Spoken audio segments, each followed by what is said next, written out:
à toutes et à tous. Donc, nous allons poursuivre cet après-midi de conférence avec donc une table ronde qui va traiter de la question de la conversion de la consommation. Est-ce que les transformations économiques et sociétales vont permettre une conversion de la consommation? Et pour débattre de cette question, nous accueillons aujourd'hui Nelly Barbet, qui est journaliste, qui publie pour la Revue du Vin de France, VS News, Le Parisien aujourd'hui en France. Et je vous laisse présenter vos invités autour de cette table ronde. Merci. Merci Valérie. Bonjour à tous. Merci d'être venus nous rejoindre. Et bonjour à vous trois. Merci beaucoup de vous être déplacés. Donc le sujet, vaste sujet.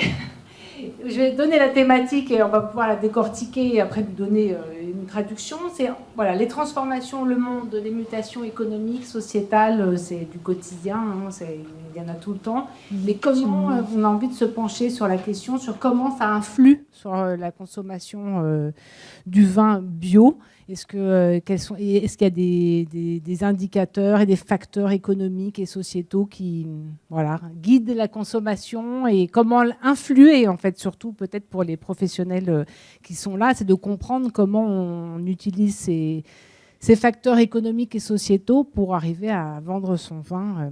Donc, présentation. Comme vous êtes minoritaire, on va commencer par vous.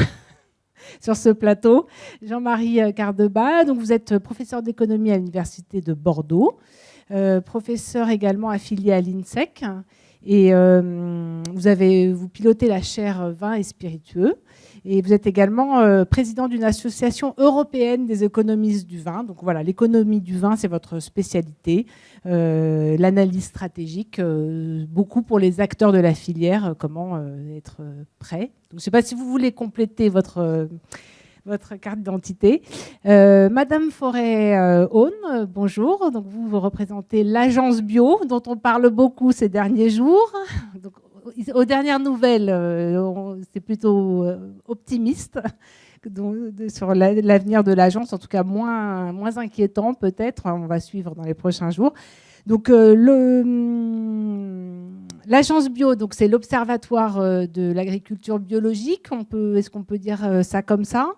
Et vous êtes une spécialiste vous suivez les chiffres du marché, vous avez les données sur la consommation, sur la production bio en France. Je vous laisse compléter votre fonction à vous, en fait, que je n'avais pas forcément. Ah, d'accord. Alors, d'abord, avant ma fonction à moi, donc oui, peut-être qu'on se rend compte qu'il faut une agence spécialisée pour soutenir les filières bio, pour les observer et les financer. Donc, je pense que c'est peut-être la raison pour laquelle les positions semblent infléchir au niveau du gouvernement sur l'avenir de l'agence bio. Donc l'agence bio est un groupement d'intérêt public, 3 missions essentielles. L'information, donc effectivement aller voir le consommateur, déployer des grandes campagnes de communication comme celle qui est à venir. On va en parler. Voilà, pour expliquer ce qu'est le bio. Analyser, c'est-à-dire que l'agence bio en fait est l'agence auprès de laquelle se notifient tous les opérateurs bio, et donc sur cette base de l'annuaire global de tous les opérateurs bio français, on a construit un système d'information avec des tuyaux qui vont chercher de la donnée et qui en distribuent tout dans l'écosystème, ce qui permet d'avoir des données de production, et autour de ça, donc nous avons aussi des données de consommation et de marché, donc l'Observatoire national de l'agriculture bio qui est unique effectivement, et puis nous avons aussi un instrument de financement des filières et notamment des projets partenariaux, voilà. D'accord. Dans le cadre du Fonds Avenir Bio. D'accord, merci. Et donc justement, mon rôle, mon rôle à moi, puisque c'était la question. Oui. Donc moi, je suis directrice adjointe, et en fait, j'ai en charge du support jusqu'au financement, tout ce qui n'est pas communication en réalité. D'accord. Voilà, très bien, merci. Donc, enfin, Madame Gau, Guénaëlle Gau, donc forcément, qui dit observatoire, dit en effet études sociologiques et regard de la sociologue que vous êtes. Donc, vous êtes à la tête de l'Obsoco. Donc, je vous laisse peut-être me présenter. Qu'est-ce que l'Obsoco ? Bonjour à tous. C'est assez facile. L'Obsoco, c'est l'Observatoire Société et Consommation. Et ce que l'on fait, en fait, c'est d'observer les mutations de la société et de la consommation. Et donc, en fait, on observe les Français, on observe leur mode de vie et qui sont en train de vraiment... Il y a plein de choses intéressantes qui se cristallisent dans le mode de vie des Français. Et donc, c'est notre mission que d'accompagner, en fait, les acteurs publics ou privés. Et on a l'honneur d'accompagner l'agence bio avec le baromètre. La consommation de produits biologiques. Donc voilà, sur toutes ces questions-là. D'accord, très bien. Bon, on va rentrer assez rapidement dans le vif du sujet, peut-être déjà quand même par un constat, parce qu'on va parler de la filière bio, de la consommation du vin bio. Mais comment se porte-t-on? Moi, parfois, ma question, si je devais résumer, là, on est en terre bio. L'Occitanie est une des régions qui est peut-être dans les pionniers de ce développement du vin bio. Mais là, en effet, après une très belle ascension pendant 15-20 ans, là, on sent qu'en effet, on arrive à un certain palier. Il y a eu énormément de conversions vers le bio. Les volumes progressent, mais on est un peu sur une ligne de crête, peut-être, sur cette filière, à savoir maintenant qui va consommer ce vin qui est produit. Est-ce qu'il y a des freins économiques ou encore sociétaux à cette consommation? Comment faire pour y aller? Donc peut-être d'abord un état des lieux assez court. Est-ce que faire du bio aujourd'hui, les données de consommation sont plutôt se ralentissent, tous les secteurs souffrent un peu, toutes les distributions et filières de distribution du vin sont parfois un peu à la peine. Bio semble tirer son épingle du jeu. Donc voilà, la question c'est on fait du vin bio. Est-ce que c'est facile aujourd'hui? Comment ça se porte? Alors d'abord peut-être le regard de l'économiste, le vin bio aujourd'hui, économiquement parlant, comment ça va? Le vin bio n'échappe pas à la crise. Je crois que c'est la filière vin qui est touchée. Depuis 2017-2018, la consommation mondiale de vin diminue, alors qu'on était plutôt sur une tendance haussière auparavant. Et c'est notamment lié au déclin du marché chinois, qui est extrêmement brutal et profond. Depuis 2017, la Chine a perdu 2/3 de sa consommation, donc de ses importations également. La production ne se porte pas très bien non plus. Mais au-delà de la Chine, il y a eu aussi, à travers le Covid notamment, un effet de seuil qui est arrivé sur le marché américain, par exemple. Et dans les pays européens traditionnellement buveurs de vin, on a toujours cette transformation de la consommation qui va d'une consommation, si ce n'est quotidienne, ça fait longtemps qu'elle est plus quotidienne, mais enfin assez régulière, vers une consommation beaucoup plus occasionnelle. Donc lorsque les marchés asiatiques déclinent fortement, Chine en tête, lorsque les États-Unis stagnent et que l'Europe continue à régresser, forcément la situation est très famélique en termes de vente de vin, quelle que soit l'orientation conventionnelle ou bio. Alors, oui, le bio ne permet pas de tirer son épingle du jeu? Oui et non. Je vais commencer par le non. Le gros problème qu'a eu la filière vin, c'est l'inflation. Je crois que l'inflation, c'est quelque chose qu'on avait oublié depuis les années 70-80. Ça s'est révélé, et ça faisait longtemps, encore une fois, hein, certaines générations ne l'avaient jamais connu, l'inflation. Ça s'est révélé sur l'année 2022-2023, ça a été brutal.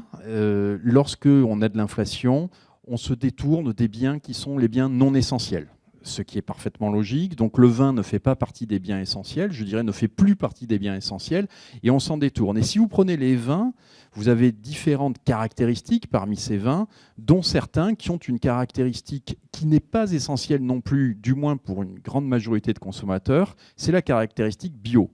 Donc vous voyez, on est sur un bien non essentiel avec une caractéristique non essentielle.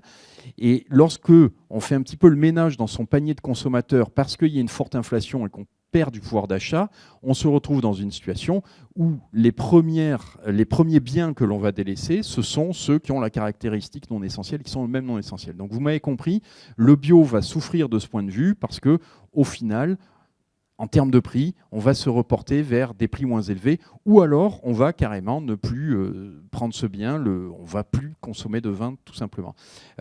J'insiste beaucoup sur cet aspect conjoncturel parce que l'inflation s'est tarie depuis. Alors on se dit, normalement, ça y est, on devrait tous réacheter du vin, et notamment du vin bio. Non, parce que l'inflation est quelque chose d'assez pernicieux. L'inflation a ce qu'on appelle en physique un effet d'hystérèse, c'est-à-dire que la cause est passée, mais la conséquence dure. Dans l'esprit Combien de temps des ça peut consommateurs, durer ? c'est très variable. Et encore une fois, dans nos pays, le dernier grand épisode inflationniste, c'est le début des années 80. Donc c'est dur de faire un comparatif, c'était un autre contexte sociétal, donc c'est très difficile à dire. Mais en tout cas, il est naturel que pendant, allez, on va dire bien 1 an, il y ait quand même un effet comme ça de mémoire du consommateur qui ne va pas retrouver sa consommation habituelle. L'année qui s'annonce, 2025, va être, on peut l'espérer, une année charnière, une année de retournement, une année de rebond, parce que les conditions économiques devraient s'améliorer. Alors elles vont s'améliorer vraisemblablement dans un certain nombre de pays. En Allemagne, en France, c'est pas sûr du tout. Donc on nage en pleine incertitude, vous savez, au niveau politique et du coup au niveau économique, puisqu'il y a des répercussions évidentes. On peut espérer que le marché américain, en tout cas, se reprenne, mais là aussi, tout de suite, on a le contre-coup aussi de ce que l'on dit, puisque Trump pourrait remettre des barrières douanières. Donc, l'heure est à l'incertitude, j'en ai bien peur. Incertitude, donc il faut tenir, en fait, il faut faire le dos rond un peu, tenir ce qui est possible. Oui, les prévisions montrent la consommation de vin, elle est cyclique. Alors nous, on le voit avec le prisme français. En France, effectivement, depuis la Seconde Guerre mondiale, ça diminue. Parce qu'elle a changé. Je l'ai dit tout à l'heure, tout le monde le sait, c'est une consommation plus occasionnelle avec des biens, une premiumisation de la consommation, des produits de meilleure qualité, etc. Cela étant dit, si vous regardez à l'échelle mondiale, vous avez un effet de cycle extrêmement important. Je rappelle quand même qu'avec le dernier épisode inflationniste des années 70-80, lié au choc pétrolier des années 70, on a perdu plus de 70 millions d'hectolitres de consommation mondiale en 10 ans. C'est énorme. C'est énorme. On est loin d'être à ce type de chiffre aujourd'hui. Donc, et à partir de 1994, on avait vu les chiffres de la consommation mondiale fortement remonter avec des consommations en dehors d'Europe. Essentiellement, la dynamique était en dehors d'Europe. Là, elle s'est tarie, donc on redescend. Mais je reste profondément persuadé, mais je suis sûr qu'on en parlera un petit peu plus tard, mais qu'il y a encore des opportunités à aller saisir. Et puis, il y a sans doute une clientèle à séduire à nouveau dans nos pays. Oui, voilà, ça va être les transformations sociétales dont on parlera. Alors, juste avant de vous donner la parole, Madame Gault, je vais demander à Laurence Aune. Pour l'agence bio, en effet, le bio, en effet, ralentit. La consommation du bio souffre peut-être un peu plus ces derniers mois. Mais le vin, à entendre beaucoup, serait un des segments qui tire un peu son épingle du jeu ou qui arrive à garder un rythme plutôt positif. Donc en 2023, c'était encore le cas, avec une bonne résistance du vin bio. En 2024, ça semble un petit peu moins le cas, alors qu'on est arrivé effectivement à un plancher là, sur la consommation et qu'on a une stabilisation globale du marché bio en 2024. Les logiques étant un peu différentes entre le vin et les consommations alimentaires, notamment en raison des segments de marché. Puisque, par exemple, on a une baisse en grande surface des ventes qui s'est poursuivie et une augmentation en surface spécialisée. Or, finalement, ce sont des petites portions du marché, en réalité, puisque le vin, l'essentiel du marché, c'est la restauration et l'export, en fait. Et la vente directe aussi, la vente directe, oui, bien sûr.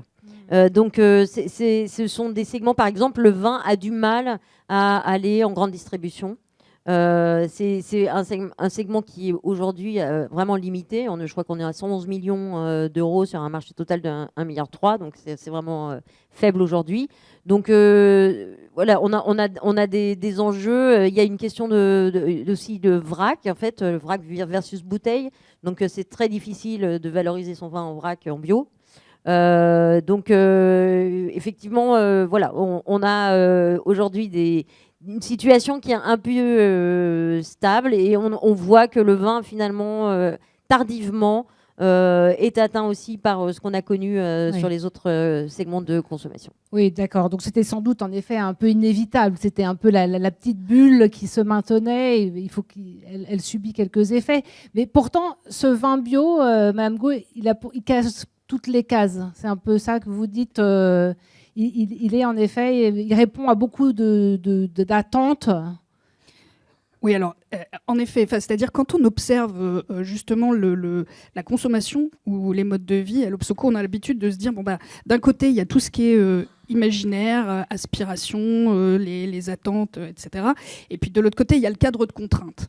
Ce qu'on voit, c'est que les deux évoluent beaucoup. C'est-à-dire du côté des imaginaires, on est dans des imaginaires qui sont en train d'évoluer, qui sont un peu quand même post-industriels, en cela que les gens vont être de plus en plus attachés à la proximité, au naturel, à l'authenticité, etc. On voit aussi que du côté des aspirations, bien, en fait, on a des attentes très fortes. Là, quand on demande ce que c'est, alors l'alimentation au sens large, mais quand on ingère, en fait, qu'est-ce qui est le plus important pour les Français? Ce qu'ils nous disent, c'est le plaisir et la santé.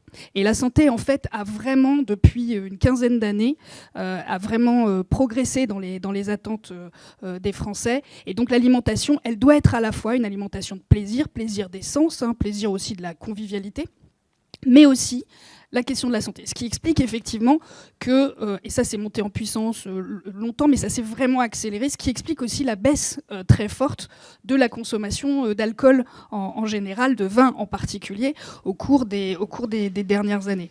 Mais donc il y a toutes ces aspirations-là, et puis en face, il y a le cadre de contraintes. Vous en parliez, il y a des contraintes alors, qui sont plus ou moins conjoncturelles. Effectivement, il y a eu une période inflationniste où l'ensemble des produits, disons, alimentaires ont augmenté de 20%.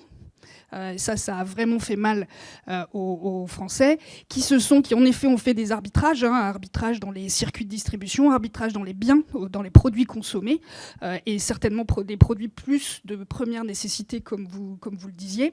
Après, ce qui est compliqué, c'est que une fois l'inflation, la résilience de l'inflation, c'est aussi que les prix n'ont pas rebaissé depuis. C'est-à-dire un tout petit peu, on voit que effectivement dans la grande distribution, les prix rebaissent un peu, mais en fait, ils ont augmenté, ils ont cessé leur augmentation, mais ils n'ont pas rebaissé pour autant. Donc ça aussi, ça fait des contraintes importantes pour les Français, puis d'autres types de contraintes également.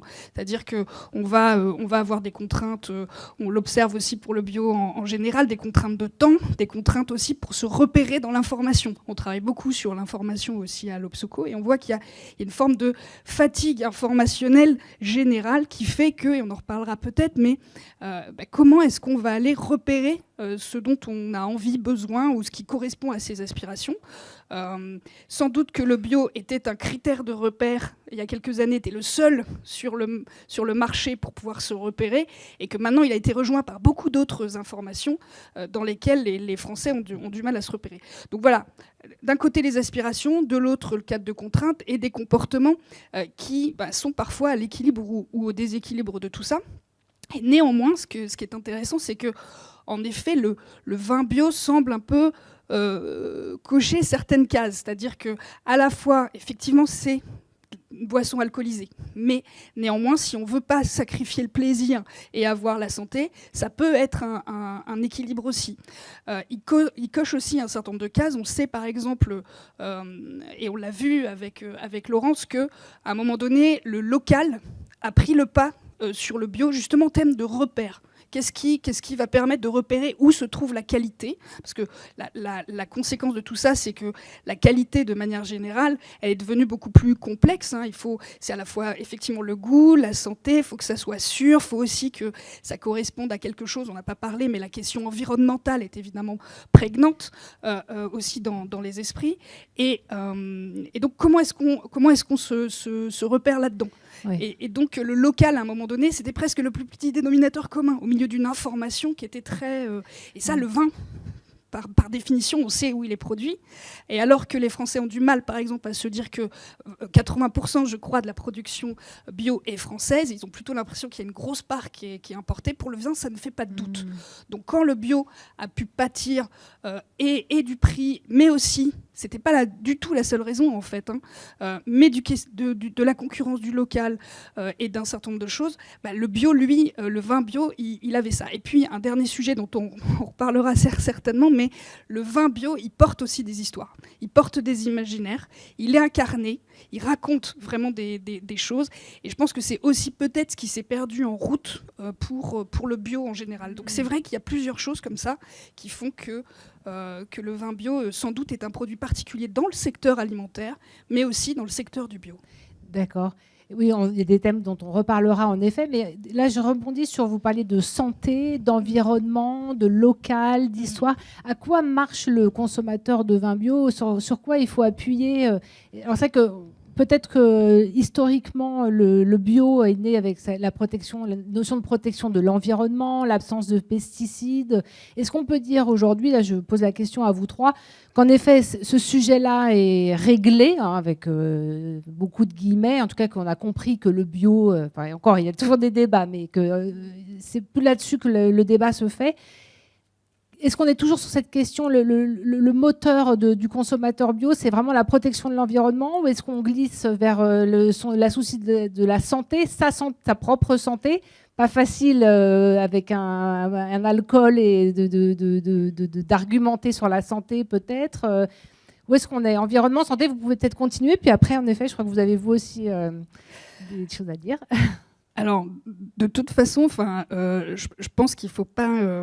la question environnementale, ça fait des années que les Français sont préoccupés par la question environnementale, mais c'est devenu beaucoup plus intense. Disons, dans les années, nous on l'a repéré dans les enquêtes 2005-2006, parce que justement, en fait, ça s'est articulé avec la santé. C'est-à-dire qu'avant, la préoccupation, elle était lointaine. Hein, dans le temps, c'était les générations futures. Dans l'espace, je sais pas, l'ours polaire ou les incendies en Australie. Enfin, c'était loin, en fait. Et puis, au tournant, justement, du milieu de la première décennie 2000, c'est devenu, ici et maintenant, l'air que je respire, la nourriture que je fais, que j'ingère et que je fais avaler à mes enfants. C'est devenu... Et puis, à mesure aussi qu'un certain nombre des réels aléas sont intervenus, ça n'a fait que conforter ça. Mais la préoccupation environnementale, c'est une préoccupation qui est quand même santé. C'est pas pour rien justement que le premier secteur impacté, ça a été celui de l'alimentation.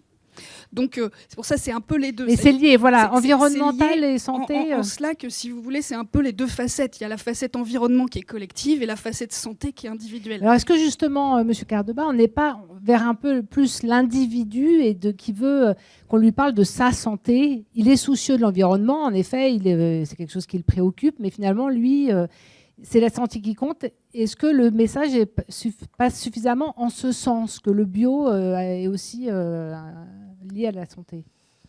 Le bio, aujourd'hui, il est vu plutôt comme un label environnemental, effectivement. La santé, c'est ce qui préoccupe le plus les Français. L'environnement devient une caractéristique supérieure. Lorsqu'on a les moyens, on achète cette caractéristique, et en ce moment, on aurait plutôt tendance à moins avoir les moyens, ou en tout cas avoir envie d'arbitrer peut-être les choses différemment.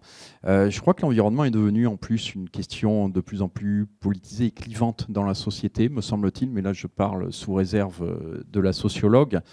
Et si vous regardez ce qui se passe aux États-Unis, typiquement, on s'en rend bien compte. Hein, c'est devenu une question relativement clivante. Donc, la santé... Alors attendez, je vais vous arrêter parce que Gwenaëlle n'est pas tout à fait d'accord. En quelques minutes, non. Non, en fait, ce qu'on voit, nous, dans les études qu'on mène, c'est qu'il y a une très très forte proportion, c'est-à-dire aux alentours de 75-80%, et que c'est plutôt, ça a une tendance très stable, qui est très préoccupée par les sujets environnementaux, avec une intensité très forte. Alors c'est vrai, on entend beaucoup dans les médias aussi climato-scepticisme, etc. C'est en général autour de 10%, ça veut dire déjà un Français sur 10. Hein, mais malgré tout, c'est très fort, très stable. Après, c'est la capacité à le relier à son mode de vie, à son mode de consommation, qui ne va pas être la même pour tous les Français. Mais la préoccupation, elle est plutôt Pardonnez-moi, M. Cardeba, non, merci, je vous en prie, on reprend. C'est très intéressant, et ça nous ramène d'ailleurs peut-être à des approches disciplinaires qui sont différentes, puisque vous vous basez sur du déclaratif. Et dans le déclaratif, on aime tous l'herbe verte et les oiseaux et l'air pur. Et ensuite, il y a l'économique. Et l'économique, c'est celui qui va dicter les achats, au fond. Lorsqu'on regarde finalement aussi ce que souhaitent avoir aujourd'hui les consommateurs de vin, c'est un rapport à la santé qui a évolué effectivement. On le voit notamment chez les jeunes. Là aussi, c'est intéressant de regarder ce qui se passe dans les autres pays, de faire des comparatifs.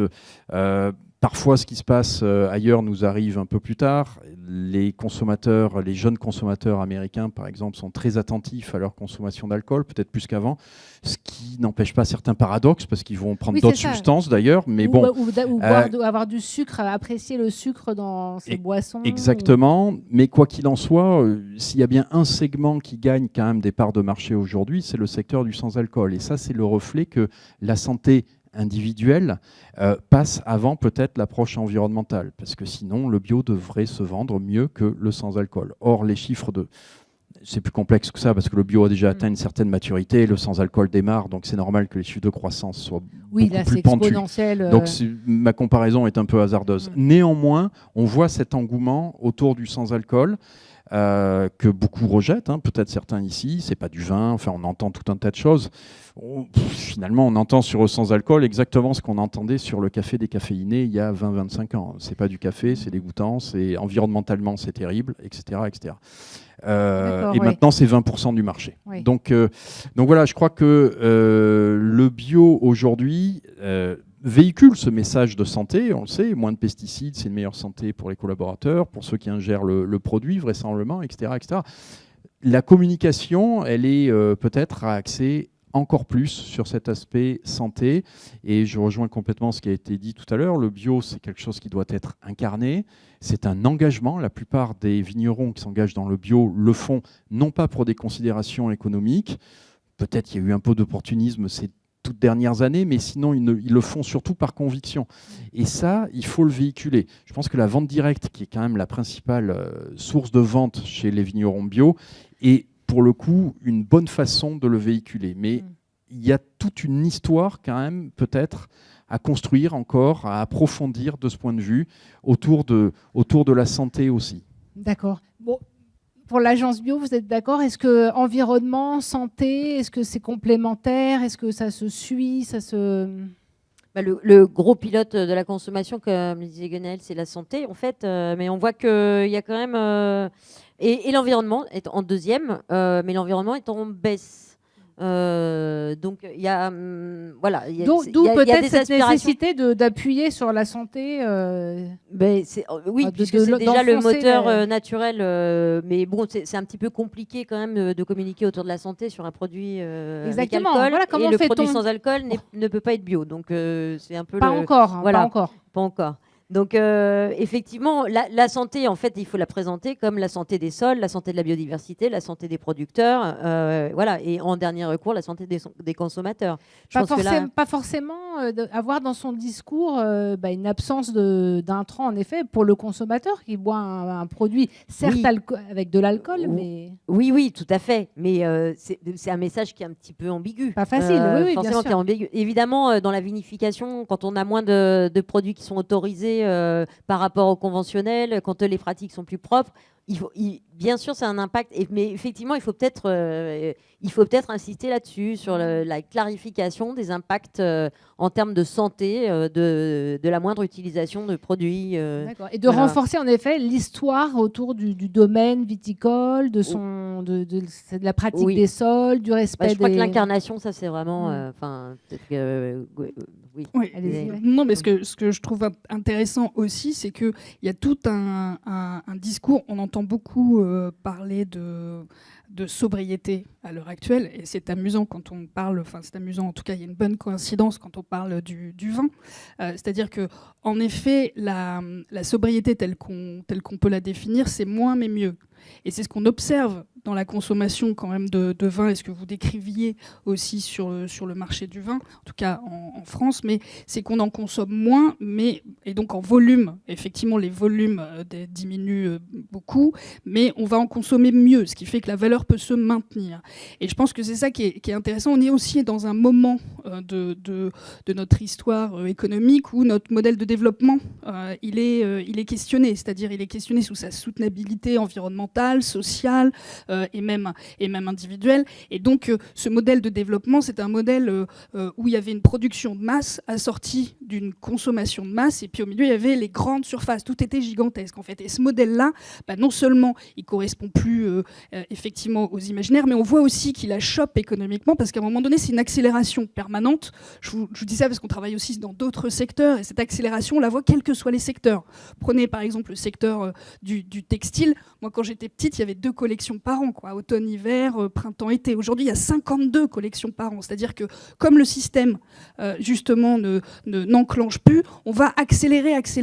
Ce qui est intéressant, c'est que justement, le consommateur, lui, et puis même les exigences environnementales, appellent au contraire à justement créer une valeur autrement. C'est-à-dire, pourquoi est-ce qu'on accélère ? Parce que la valeur, elle est sur les volumes. Ce qui est intéressant, c'est qu'il faut décorréler en fait la valeur que l'on va faire des volumes que l'on vend. Donc c'est pour ça aussi qu'on va vers une économie plus de la qualité. Alors après, avec des questions qu'on peut se poser par rapport à l'accessibilité, bien entendu. Mais moi, je vois quand même il y a des arbitrages qui sont intéressants sur la valeur. Quand on produit de la valeur, quand les gens nous disent, parce que sur la question du prix, et même pendant la période inflationniste, le prix juste pour les consommateurs, c'est pas forcément le prix le moins cher. C'est celui qui va être le bon rapport qualité-prix. Et c'est là où c'est intéressant, parce que ce qu'est la qualité, ça évolue. Et ils sont de plus en plus exigeants, les consommateurs, par rapport à la qualité. Mais encore faut-il la percevoir, en fait, cette qualité. Oui, voilà. Donc là, le faire savoir. Et le faire savoir pour faire accepter, en effet, ce prix en hausse, en fait. Sinon, c'est le prix. D'accepter de payer le prix pour, un vin bio, là, puisque c'est notre sujet du jour. Mais du coup, on peut se poser cette question sur ce grande thème de la communication et du faire savoir. Là, dans nos échanges pour préparer la conférence, il y avait 2 points. Peut-être, quelle est la place des pouvoirs publics, de l'aide publique sur ce faire savoir et faciliter l'émergence du vin. Et puis, après, tout simplement, en effet, vous en avez parlé tous les 3, la communication. Est-ce qu'on parle suffisamment du vin bio ? Est-ce qu'on connaît suffisamment bien le vin bio ? Monsieur Cardeba, si vous voulez ouvrir le bal sur les politiques publiques et la réglementation, est-ce que c'est suffisant ce qui existe aujourd'hui ? C'est une question finalement très philosophique. Est-ce que c'est suffisant ? Ça dépend du point de vue. Si vous êtes un fervent partisan du vin conventionnel, et c'est trop déjà. Et il y a une agence de trop. Il y en a tellement trop, paraît-il, en soi. Donc voilà. Donc bon, je ne sais pas. Je ne peux pas vous répondre oui ou non. Ce que je peux vous dire, c'est que si les pouvoirs publics, à un moment donné, veulent soutenir la démarche bio, ce qui paraît quand même assez raisonnable, me semble-t-il, d'un point de vue de santé publique et de maintien de conditions environnementales plutôt qualitatives dans notre pays, à ce moment-là, il y a sans doute des politiques publiques qui pourraient être mises en place. Donc, désolé pour ce petit détour. Alors, quelle politique publique ? Là encore, c'est compliqué parce qu'à l'échelle des filières, on imagine mal une filière en tant que telle, finalement, quoique, mais bon, je l'imagine quand même assez mal, favoriser le bio versus le conventionnel.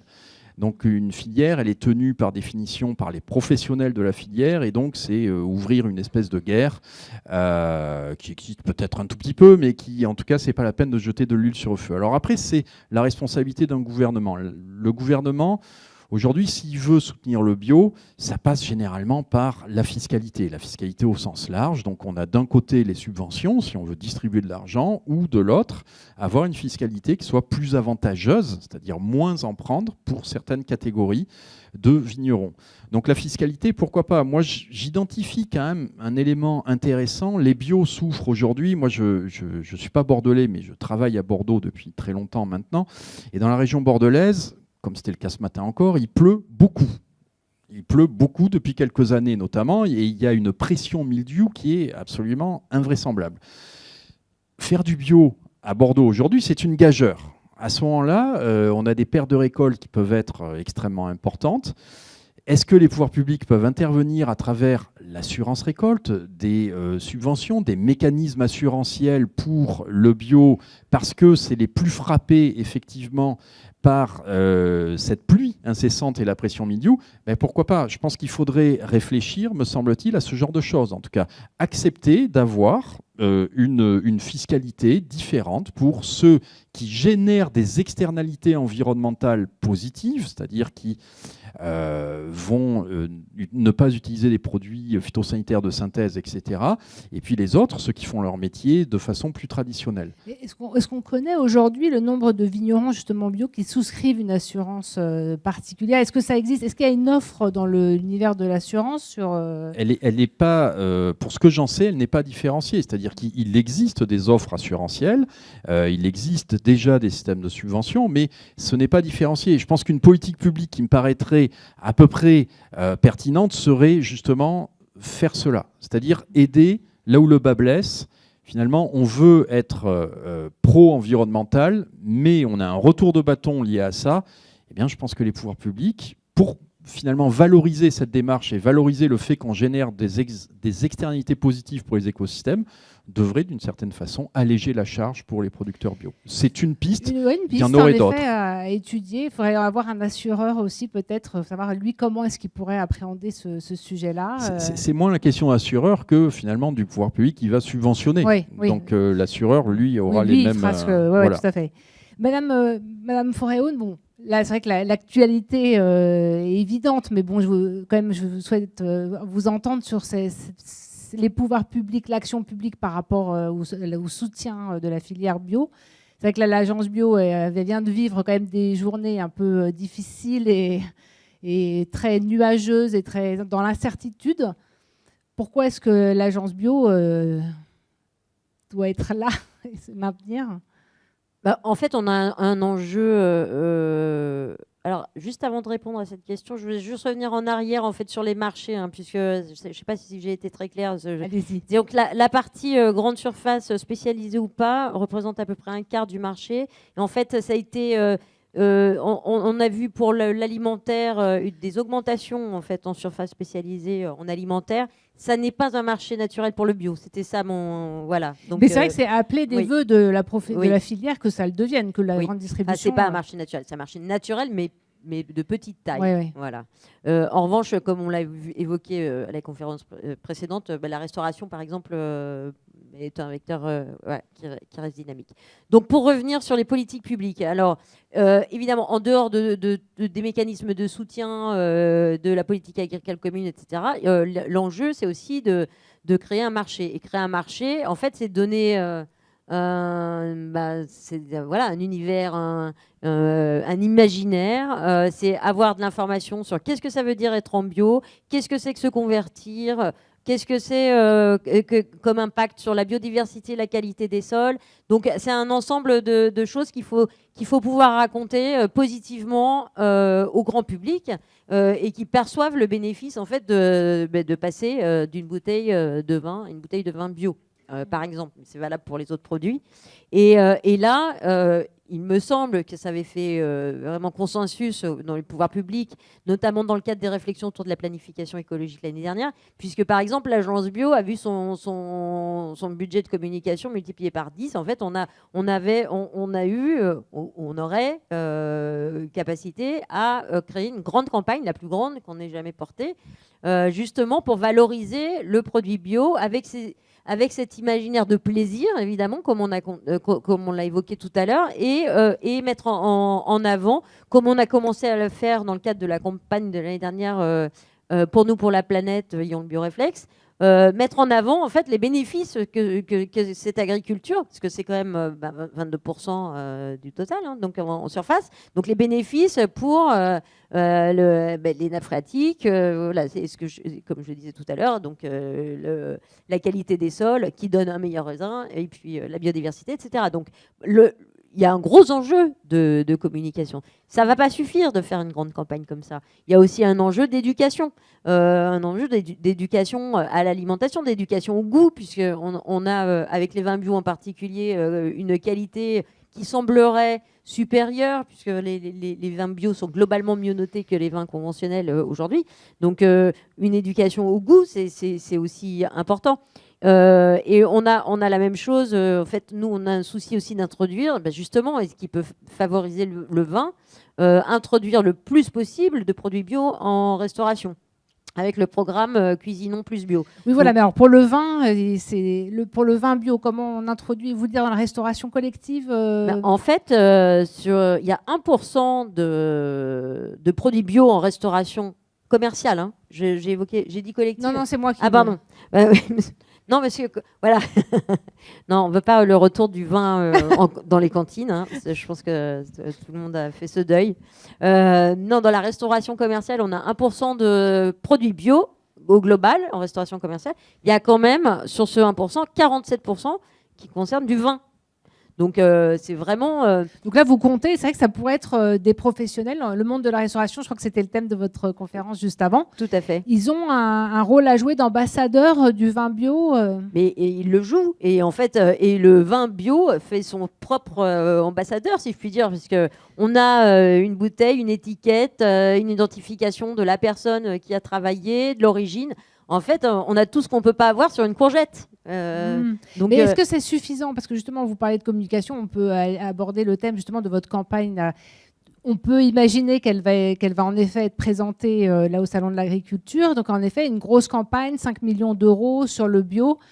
Sur le bio en général. Voilà, en le fait, bio en général. Le bio plaisir et le bio qui correspond à ce qu'on imagine être le bien manger. Voilà. Pour que l'agence bio, en effet, lance cette grande campagne de communication, est-ce qu'il n'y a pas aussi un constat? On parle de qu'est-ce qui peut aider à cette conversion vers le bio? En effet, il y a une nécessité de faire savoir. Est-ce que pendant 15 ans, là, le bio, le label AB était peut-être un peu seul à occuper la place, et que là, depuis quelques années, en effet, d'autres labels sont venus se greffer, et que du coup, on a un environnement un peu plus flou pour le consommateur qui maîtrise moins les codes et qui ne sait plus trop en fait comment s'y retrouver entre le bio et d'autres labels environnementaux. Est-ce que c'est ça qui fait que voilà, il faut quand même continuer à faire savoir globalement, il faut réaffirmer en fait ce que c'est que le bio, ça c'est sûr. Mais on voit que c'est moins discriminant pour le vin, puisque pour le vin, en fait, c'est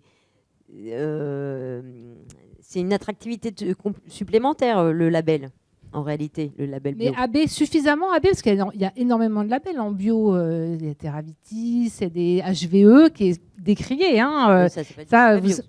Voilà.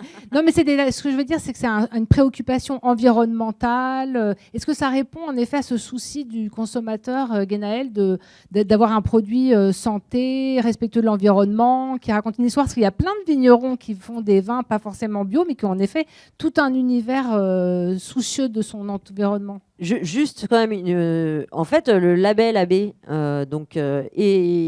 très connu. Il est très identifié. La question, c'est qu'est-ce qu'on met dedans, en fait. Exactement. Voilà, c'est qu'est-ce qu'il perçoit de ce qui est dit. Donc, en fait, on l'a évoqué tout à l'heure à la conférence précédente. En fait, le label AB, et d'ailleurs le Refeuille, puisqu'on n'a pas label AB sans le Refeuille, ce n'est pas gustatif. Ce n'est pas en fait, organoleptique. Donc, ça, effectivement, il y a une confusion là-dessus, peut-être.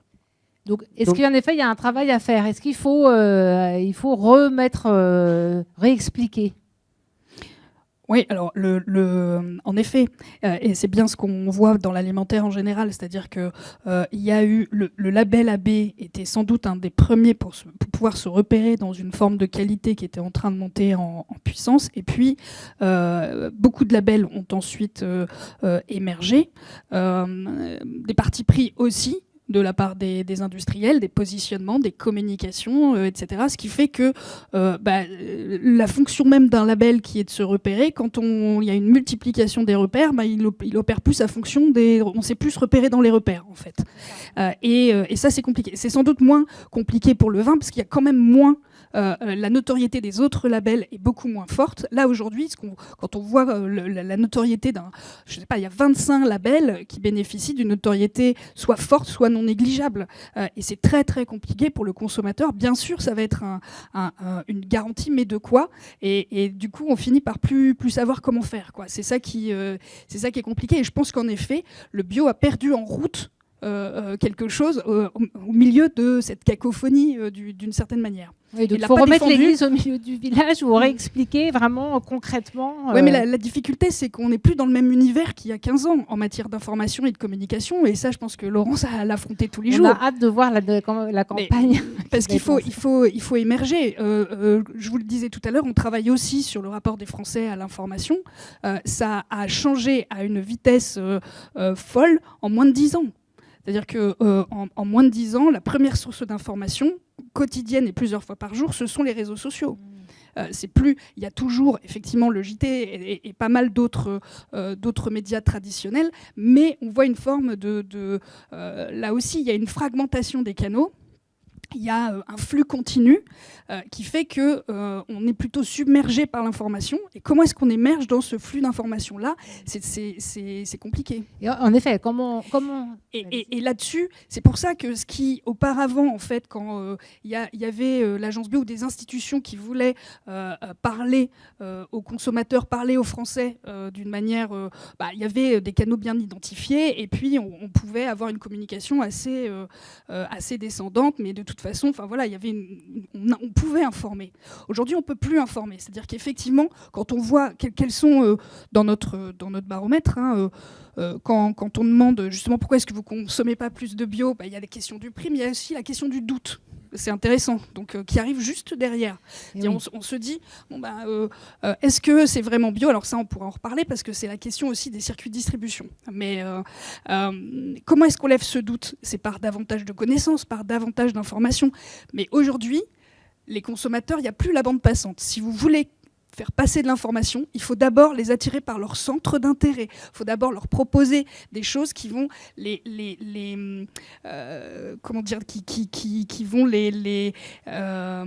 stimuler, qui vont les impliquer, et ensuite vous ferez passer de l'information. Oui, d'accord. Donc ça, ce qui vaut en effet pour les labels, là pour n'importe quel label, mais en l'occurrence le label bio, en effet, de raconter, d'expliquer, d'intéresser, vaut aussi. Est-ce que c'est un conseil qu'on peut appliquer aux vignerons, aux professionnels de la vigne?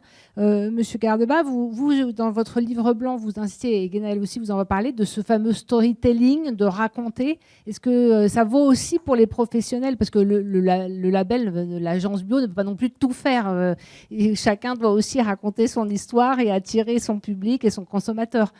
Est-ce que ça a de plus en plus de place ?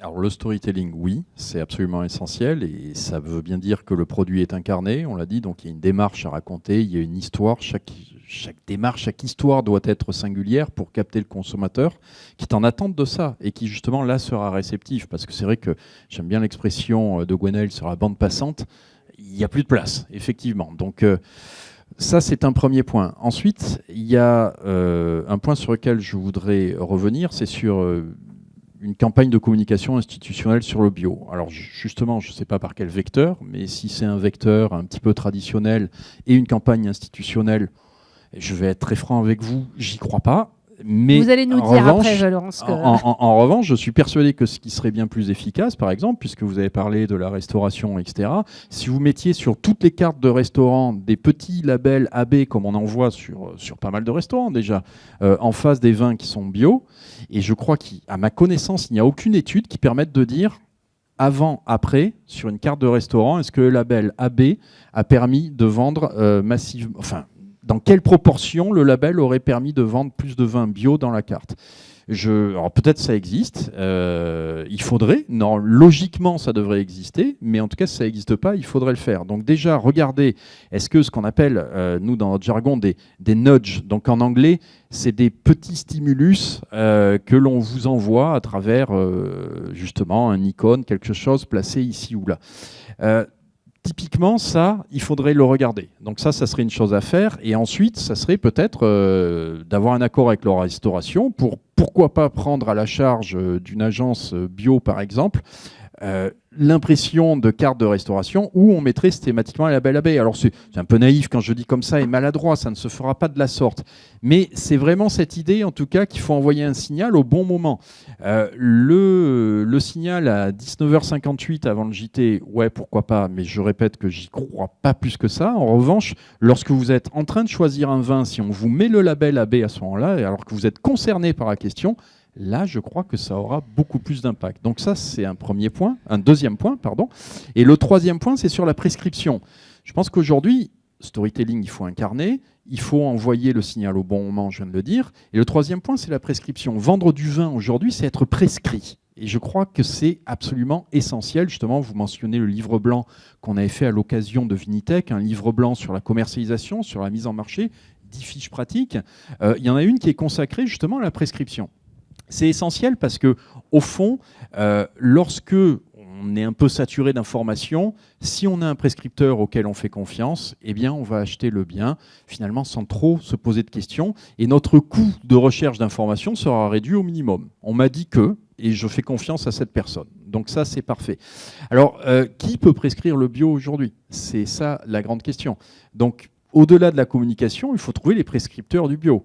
Est-ce que finalement, je ne sais pas, moi je vais dire n'importe quoi, je vais trader pas crête, hein, mais une personnalité appréciée par des consommateurs potentiels qui diraient ah, le bio c'est quand même génial, moi je ne bois que des vins bio, ça ne serait pas plus efficace effectivement qu'une campagne de communication.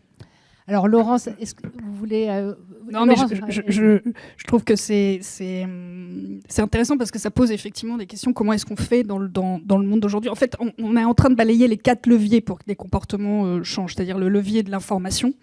Et donc là, on voit qu'il faut refaire, effectivement, refaire connaître, réassurer, resupporter, etc. Le levier de la motivation. Et ce qu'on disait, c'est à travers des histoires, de l'imaginaire, etc. Et puis le levier effectivement du contrôle, que ça soit en effet fiscal ou réglementaire. Et puis le 4e levier qui est celui de l'architecture de l'offre. En fait, parce que en termes de distribution, c'est aussi important.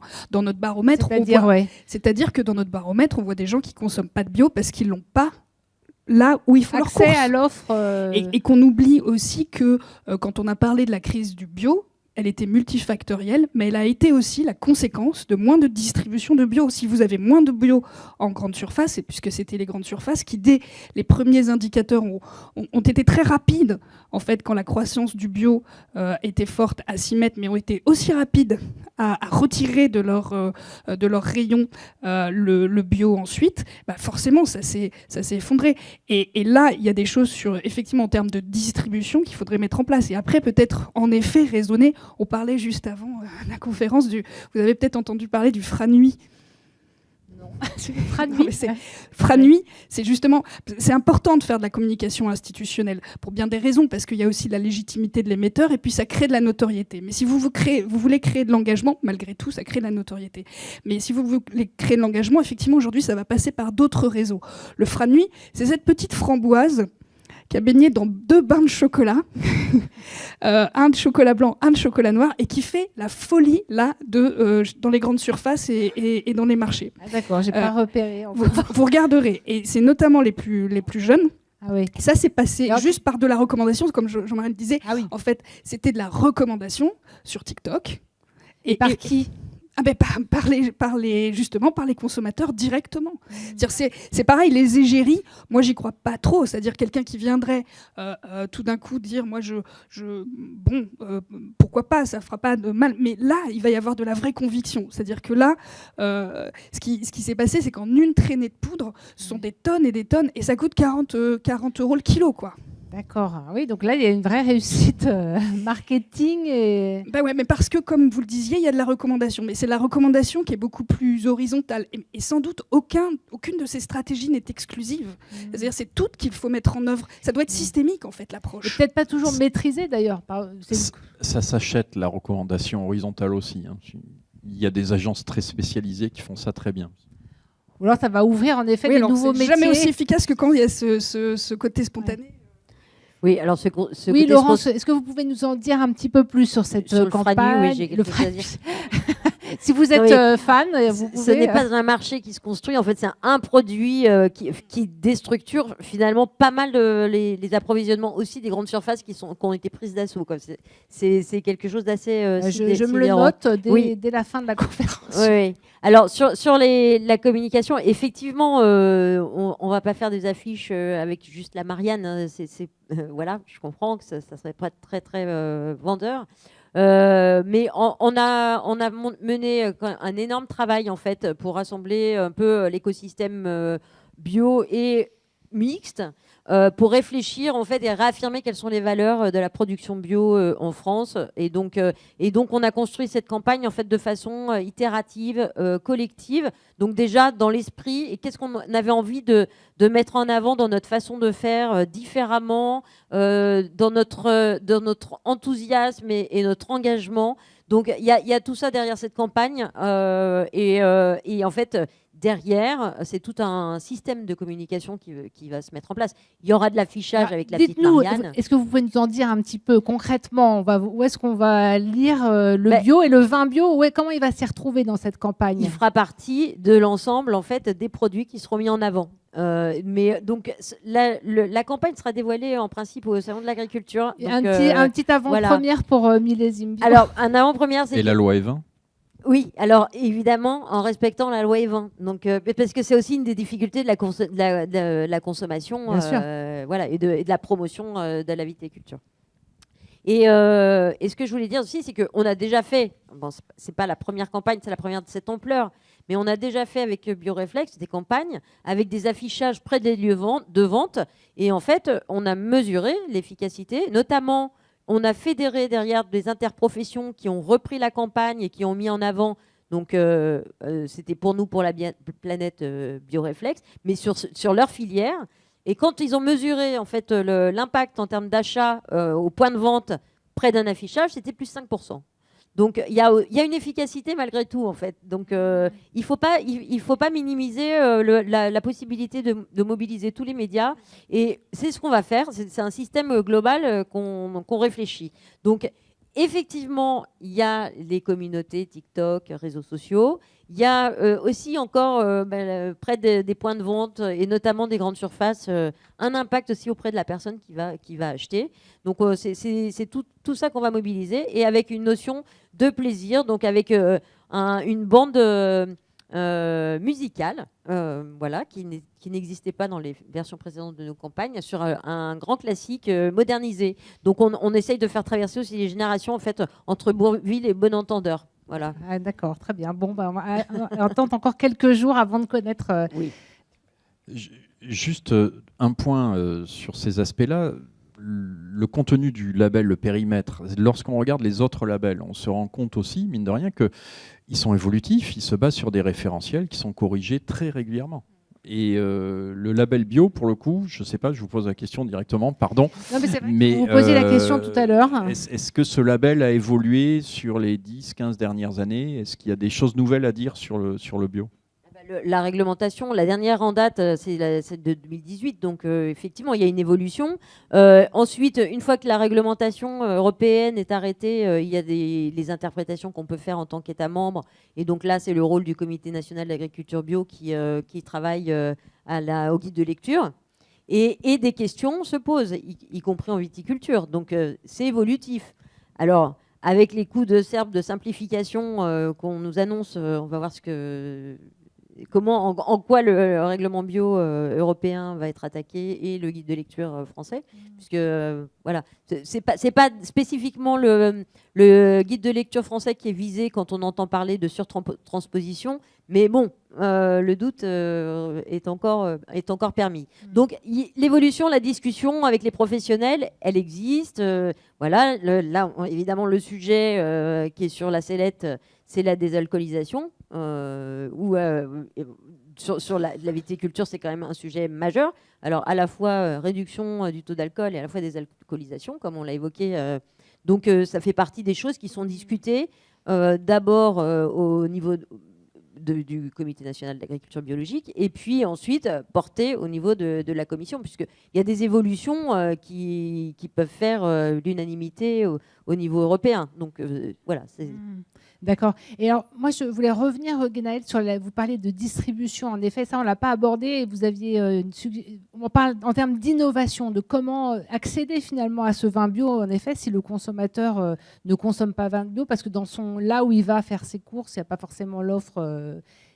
Et vous m'aviez parlé dans la préparation, par exemple, un distributeur automatique, que ça existe en Autriche, je crois. Oui, alors c'est un petit quoi exemple, ça mais peut- c'est oui, pas mais- si anecdotique. Alors je pense qu'après il y a des réflexions à mener sans doute avec la grande distribution, il y a des réflexions, mais souvent on voit. Alors moi j'ai un petit pied vigneron dans la Loire et je vois bien mes amis vignerons. Ils peuvent pas être à la vigne, au chai et avec les consommateurs. Or, c'est un des circuits de distribution, la vente directe, qui est un des circuits de distribution les plus importants. Et alors, justement, il y a certains de leurs collègues autrichiens, alors pas seulement vignerons d'ailleurs, ça peut être aussi des artisans d'autres, il y a des fromagers mais qui, en Autriche, se sont beaucoup développés, en fait, tout ce qui est...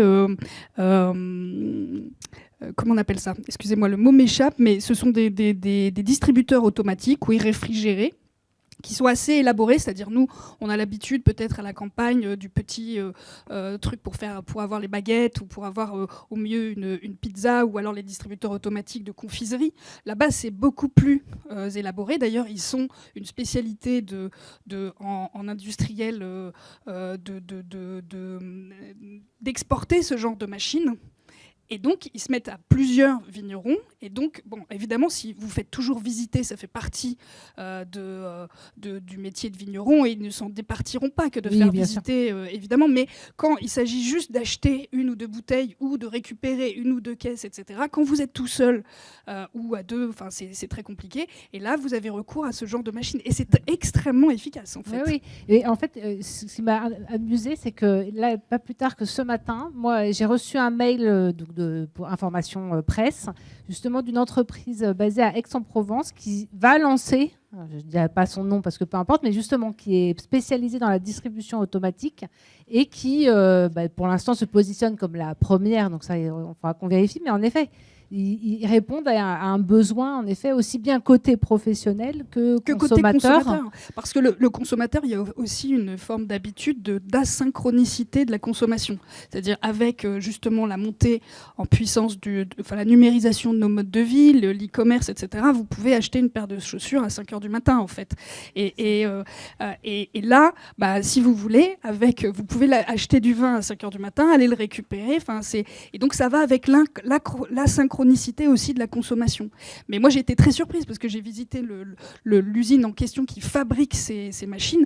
C'est vrai que je n'avais jamais vu de semblable en France de machines automatiques. C'est vrai qu'il existe déjà certains distributeurs, mais c'est vrai que pourquoi, en effet, on n'a pas encore pensé au vin. Moi aussi, sauf erreur de ma part, je ne connais pas de distributeur automatique de vin. Il y a une question d'âge légal aussi, d'achat. Donc oui, c'est un sans sacré doute qu'il doit y écueil, avoir...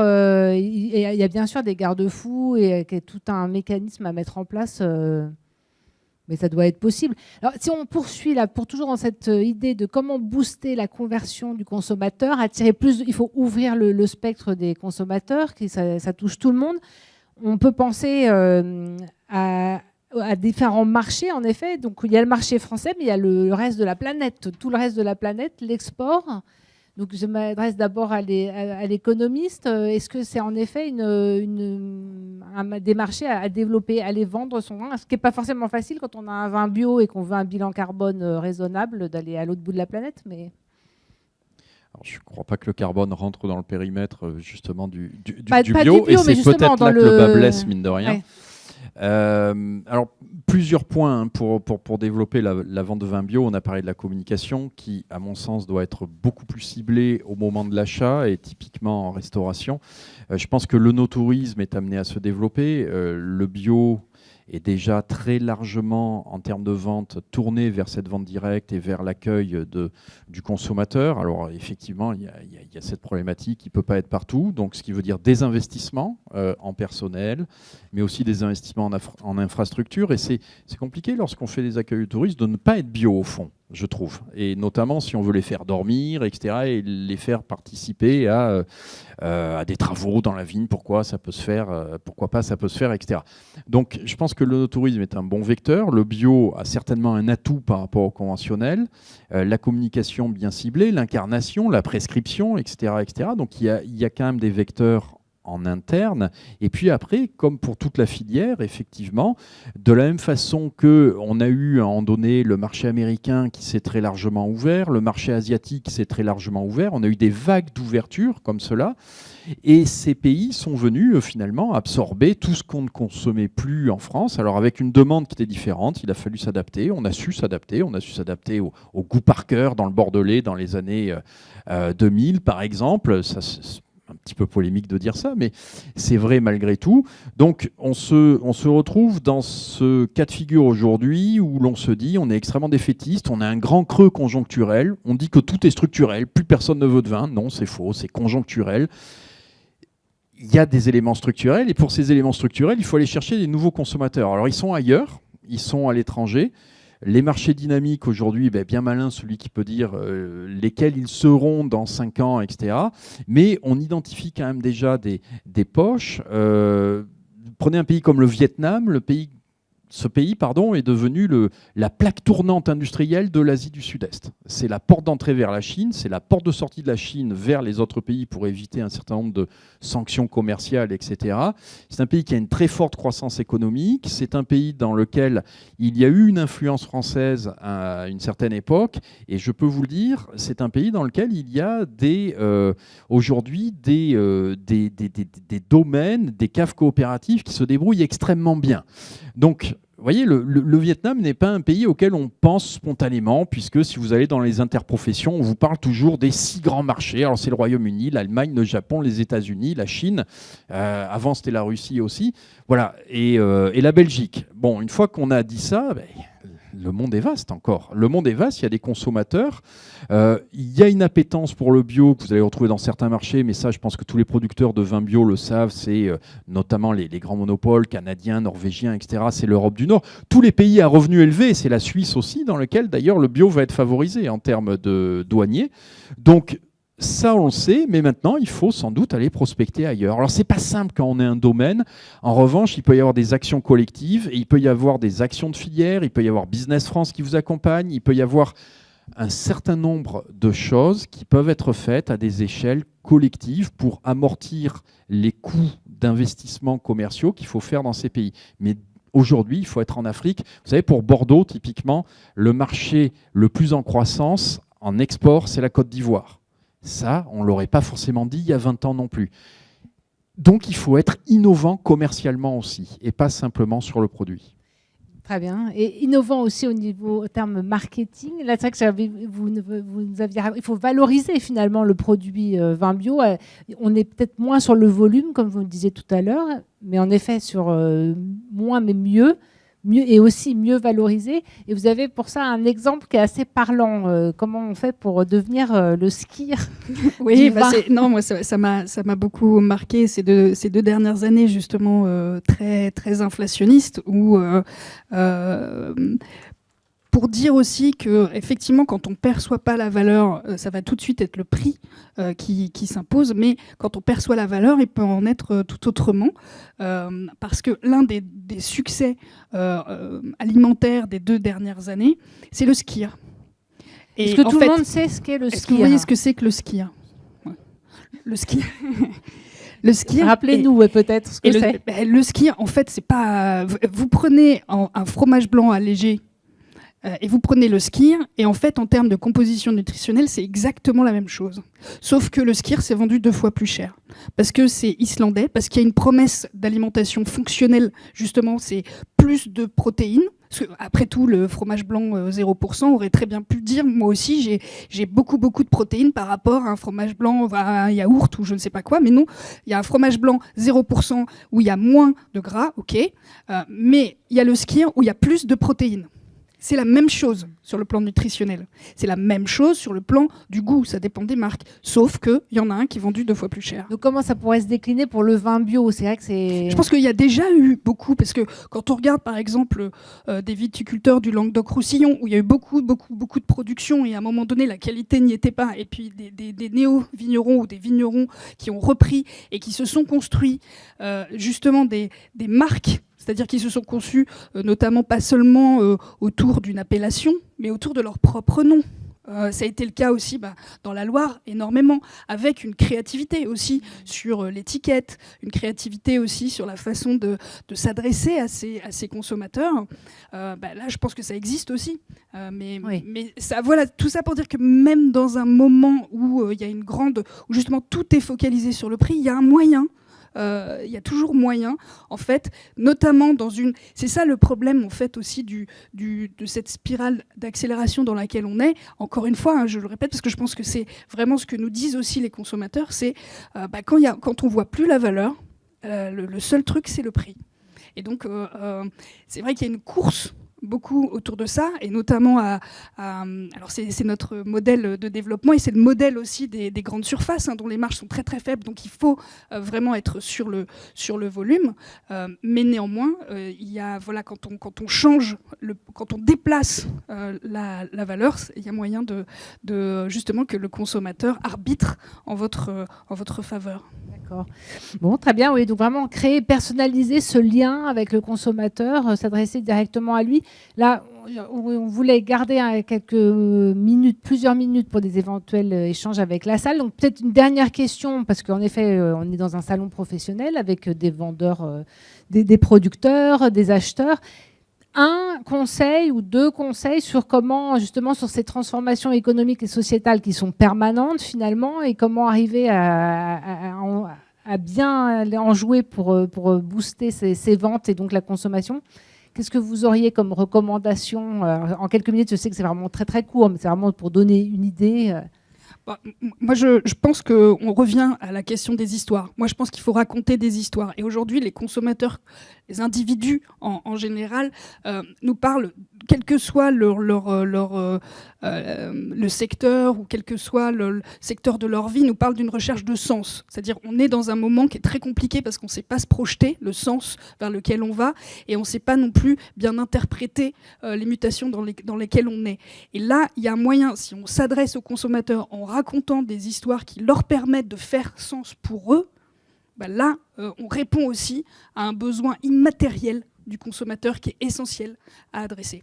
Donc je pense raconter des histoires qui font sens pour les gens. D'accord. Laurence, une recommandation? Je souscris totalement. En fait, nous, on a cette ambition avec nos programmes de communication de réenchanter un peu le discours sur le bio aussi. C'est-à-dire que avoir l'information, oui, mais voilà, il faut que l'imaginaire... Et refaire un peu rêver, refaire partir un peu les gens.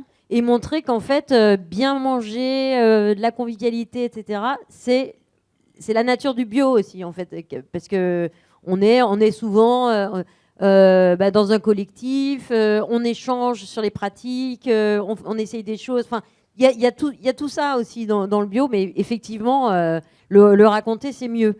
Donc, voilà, moi, je rêve d'un monde où les influenceurs sont tous des producteurs bio. Ouais. D'accord. Et vous, Jean-Marie, avec la lecture de l'économiste Alors moi, j'ai pas un conseil, j'en ai 10. Oui, c'est pour ça, je sais que j'en ai 10 et je vous renvoie au livre blanc de la chaire INSEC Vin et Spiritueux et du salon Vinitech, qui reprend tout ça, bien sûr, et bien d'autres encore. Je crois que les recettes, elles sont connues. Reste à savoir comment on les applique, ce qui demande des investissements. Il n'y a pas de stratégie, à un moment donné, commerciale, de stratégie export qui se fait d'un claquement de doigts. Donc ça demande des compétences, ça demande des investissements, et c'est pas simple. C'est pas simple, il suffit pas de le décréter que demain, on va incarner son produit, on va accueillir le client, etc., etc. Donc il faut avoir une réflexion stratégique qui soit vraiment bien posée sur qu'est-ce qu'on veut faire. Par exemple, est-ce que tous les producteurs bio veulent faire du sans-alcool? Alors, pour l'instant, la question ne se pose pas, ils n'ont pas le droit.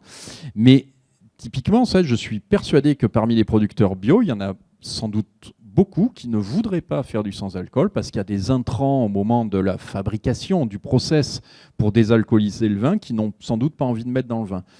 Et pourtant, je me dis que collectivement, moi, si j'étais un producteur de vin bio, j'irais taper à la porte de mon interprofession, j'irais taper à votre porte, etc. Et je dirais, mais on est par nature dans la santé du consommateur. L'alcool, c'est aussi un vecteur d'externalité sanitaire négative. Donc, Si on fait du vin bio sans alcool, on est complètement cohérent, bien plus que tous les autres. Donc on devrait faire ça, et ça c'est le combo gagnant d'une certaine façon dans le marché tel qu'on le connaît aujourd'hui par rapport aux orientations d'aujourd'hui.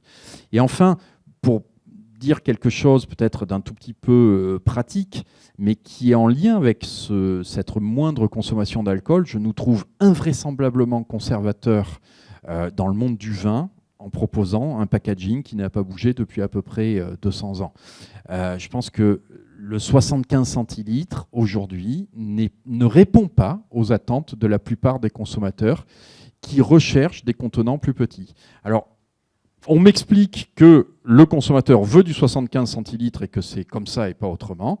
Je n'ai jamais vu d'opération commerciale digne de ce nom pour lancer des packagings différents. Quand on m'explique que la canette, par exemple, ça ne peut pas marcher, je suis désolé, ça marche très bien aux États-Unis. Si vous regardez les rosés de Provence qu'ils ont fait avec la canette, ils en ont produit 70 000, ils ont fait des tests, ils les ont bien marketés. C'est-à-dire qu'ils ont vendu ça à la sortie des plages, dans les bars de plage plus exactement, avec le bon marketing, les seaux à glace, etc., etc. Et ça s'est vendu immédiatement. Donc, je pense qu'il y a aussi un peu d'innovation à faire sur le packaging, qui n'est pas faite aujourd'hui et qui va sans doute revenir comme un boomerang d'ailleurs, sur beaucoup de producteurs, et notamment les bio, quand on va attendre sur une autre question, c'est la question du carbone. Parce que cette question du carbone, c'est celle qui est en train de monter en puissance. Hein. Je ne sais pas si vous vous souvenez, mais toute la décennie 2010, on a tapé sur le conventionnel à cause de l'utilisation des pesticides. Il y a eu tous les reportages que vous connaissez, notamment dans la région bordelaise et ailleurs. On entend beaucoup moins parler des ravages des pesticides. En revanche, on entend énormément parler du carbone, des importateurs d'Europe du Nord qui mettent un poids limite sur les bouteilles, de la logistique, son poids carbone dans le cycle de vie du producteur de vin. Donc je pense, ce n'était pas au hasard que je vous demandais le périmètre du bio, dans quelle mesure il évolue. Est-ce qu'il n'y a pas une réflexion aussi beaucoup plus large à l'échelle européenne à avoir? Est-ce que le bio, ça ne doit pas être aussi le carbone? Et est-ce qu'on ne doit pas s'orienter petit à petit vers ce qu'offrent d'autres labels qui viennent concurrencer le bio maintenant, c'est-à-dire une démarche un petit peu plus globale et un peu plus soutenable? Je résiste pas à rebondir, notamment sur le packaging, parce que je pense qu'effectivement, il y a un aspect patrimonial, etc., mais qui ne peut pas empêcher l'innovation là-dessus, surtout que on parlait de tout ce qui est des mutations structurelles. Il en est une qui, dans notre pays, mais comme dans bon nombre d'autres, va vraiment tout changer et qu'on sous-estime beaucoup, c'est juste la mutation démographique. C'est-à-dire qu'aujourd'hui, le ménage le plus répandu en France, c'est la personne qui vit seule. Et ça va être de plus en plus le cas. Et on voit, et dans le rapport à l'alimentation, on voit ça qui change, c'est-à-dire ça change le rapport à l'alimentation parce que ça amène ce besoin de fonctionnalité, de praticité et de portion. C'est-à-dire qu'aujourd'hui, on ne se fait pas la cuisine quand on est tout seul, donc ça change tout. Et on ne va pas ouvrir une bouteille de vin, et a fortiori si c'est du très bon vin, parce qu'il va se perdre, parce qu'on ne va pas la boire entièrement. Donc il va falloir effectivement trouver, et en tout cas ça c'est aussi une des mutations structurelles qui est essentielle, cette mutation-là. On vit de plus en plus tard, mais on vit de plus en plus seul. Et donc ça amène aussi effectivement des réflexions sur le packaging, le contenant. Sachant que le consommateur de vin bio en particulier, il a quand même tendance à être plus âgé que la moyenne. Donc ça pose la question de son relais vers l'avenir, c'est sûr.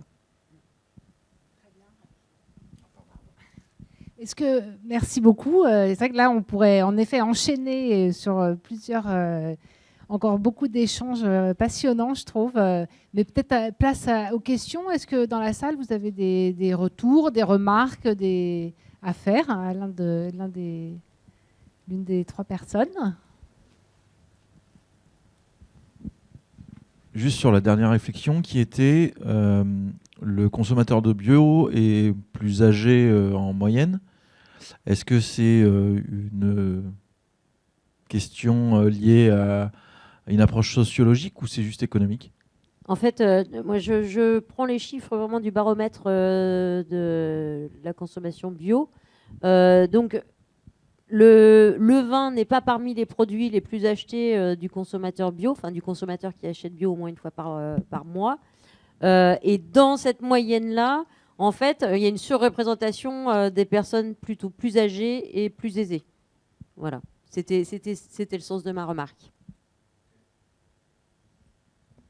Mais pour le vin, en revanche, pour le vin bio, il y a beaucoup plus de plus jeunes, enfin disons à âge moyen, 30-45, que par rapport à l'alimentation bio en général. Oui, pas pour le vin. Moi, j'étais sur les 18-24. Ils consomment moins de vin que le reste de la population. C'est 8% au lieu de 17, en fait. Moins de vin, mais ceux qui consomment plutôt bio. Non, je ne parle que des Oui. consommateurs qui se Oui, d'accord. consommateurs bio. D'autres remarques ou questions? N'hésitez pas. Oui, j'ai une question. Bonjour. Je me demandais, j'ai entendu ce que vous avez dit sur la santé qui prendrait le relais des arguments environnementaux, d'ordre environnemental. Mais est-ce que la filière, quand je dis la filière, c'est à la fois la filière des vins bio et la filière du bio en général, n'a pas eu en quelque sorte l'écologie honteuse sous peine ou sous peur de passer pour un peu donneuse de leçons ou être déconnecté des véritables problèmes sociaux, économiques? Est-ce que cet écologisme honteux, en quelque sorte, la filière n'aurait pas, à un moment donné, manqué le coche, refusé d'argumenter, s'auto-censurer dans les arguments qu'elle aurait pu déployer à un moment donné où peut-être ces arguments-là étaient plus audibles qu'aujourd'hui? Alors, je n'ai pas de baromètre pour le coup sur la question et je vais laisser, je pense, Neil compléter. Mais juste, en fait, on a passé quand même une période où on ne produisait pas assez par rapport à la demande. Donc, en fait, les arguments, on n'avait pas besoin de les fourbir. Et pour les gens qui sont engagés, et notamment les plus anciens des engagés, qui sont les plus satisfaits d'être en bio, qui croient plus aux vertus environnementales, etc., en fait, ce n'était pas un sujet, puisque c'était la base. Donc, au moment où il aurait fallu fourbir ces arguments, c'est le moment où le marché a commencé à se retourner, en fait, disons 2021-2022. Et là, pour le coup, on a bien senti que finalement, ces arguments qui auraient dû s'inscrire dans le tableau général du monde d'après, finalement, non, ce monde d'après, il n'existait pas. Voilà. Et que on avait autre chose à faire qu'écouter des discours environnementaux, écologistes. Voilà. Donc, en tout cas, c'est ce qu'on perçoit dans à la fois les réponses dans le baromètre consommateur, puisqu'on voit que finalement, on fait de moins en moins attention à ces questions, même si ça reste le moteur pour ceux qui en achètent. Mais en fait, ça reste quand même... ce sont des gens qui déclarent acheter du bio une fois par mois. On ne peut pas dire que ce soit eux qui tirent le marché. Donc c'est le moteur, mais pour des gens qui ne pèsent pas forcément énormément en termes économiques. Et effectivement, je pense que c'est à ce moment-là que tout discours environnemental est devenu, a été perçu comme arrogant, donneur de leçons, surplombant, etc. Et c'est là où c'est un peu logique, hein, c'est pas si ancien. Et c'est logique de mettre du temps à réinventer un discours qui parle à tout le monde. Mais on voit sur le climat, c'est exactement le même mouvement. On voit un retour du climato-scepticisme qu'on pensait totalement mort et enterré. Donc on est un peu dans ce même phénomène.